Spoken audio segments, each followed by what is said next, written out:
Wow, it's time for another show full of tips and ideas from the sales growth leadership expert, Dean Akers. Known for his experience in hyper-growing companies and creating cultures for high-performance teams, here's Dean.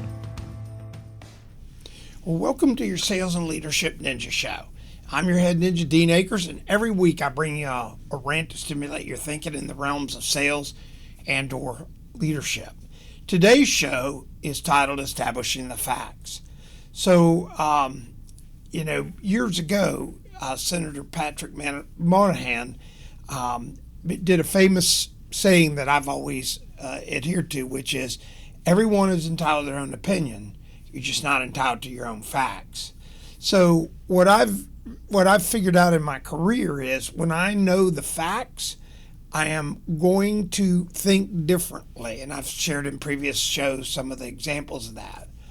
But one of the most compelling facts to establish if you're in sales is first your three circles, which we've explained, is your marketplace. The circle one is your sales, and the sales you lost, the sales you actually lost, where you quoted and they chose somebody else. Circle three, and this is where you have to do research, is all the business you could have gotten in your area. So this is what all your competitors sold, whatever business that could have gotten in your area of business and your territory.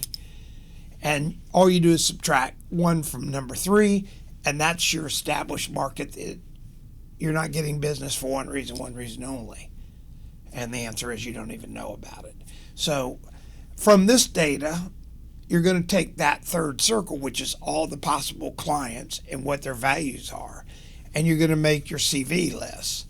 And again, the facts are pretty compelling when you look at all the potential business you could have. And in fact, you don't even know about 95% of it.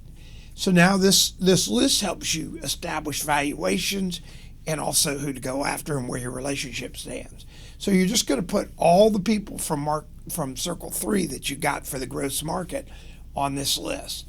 Then with that list, you're going to rate three people in that company that you have a relationship with, one being the lowest and 10 being the biggest.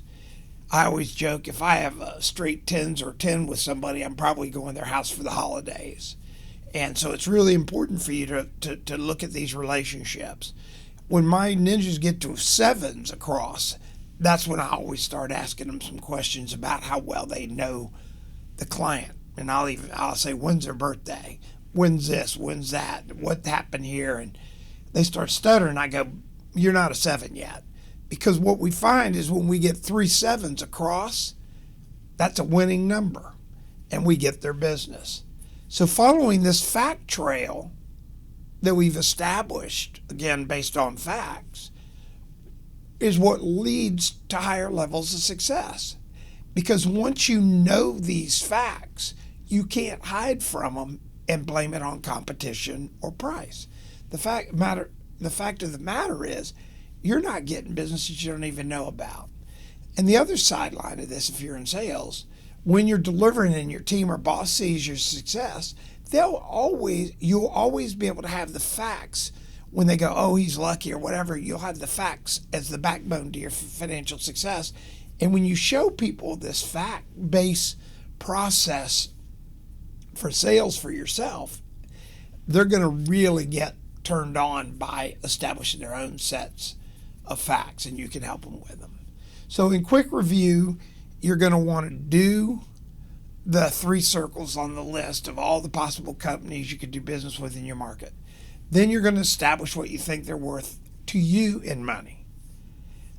That'll be divided by your gross income target, which will create an hourly rate. So if you want to make 200 grand, or 200 grand your target rate, or $1 million your target rate. So if $1 million your target rate, that's $500 an hour. So now you take what kind of money, if you could make $500 out of this client, you could afford to spend 1 hour at that rate. At $200,000, which is $100 an hour, you could spend more hours, obviously. You could spend 5 hours if it's $500, and 1 hour if it's $1 million. Again, it's just facts. It's just facts. And we use a 2,000 hour work week, because that is a typical work week. That's 40 hours a week, 50 weeks a year. Everybody always tells me they work hard. When we analyze their work days, we find that most people generally, a hard worker would be somebody that's actually worked 6 hours or so. And track your own time in 15-minute increments for the next week, and it'll shock you. But that's a different show. So this whole process creates your income facts to the hours you can work.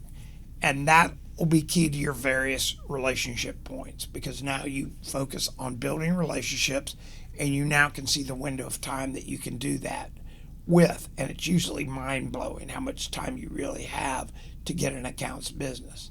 So we've gone over this in previous shows. And again, with $1 million target for your income, we must use the facts to get there. So your assignment this week is to go out there and get the facts. Thanks for tuning in every week. And remember to share if this helps you. And my book, Self-Talk, Think Like a Child, it's available on all the book networks. If you ever have a question, just email me at dean@deanakers.com, and I'll be glad to help you. By the way, I do have some of these books available, so if you'll just send me a email saying, hey, Dean, I want to get the book Self-Talk, I'll mail it to you at no charge to help you out. So remember, eliminate the self-talk, establish the facts. And when you establish the facts, you're on your trajectory to $1 million. Have a great week.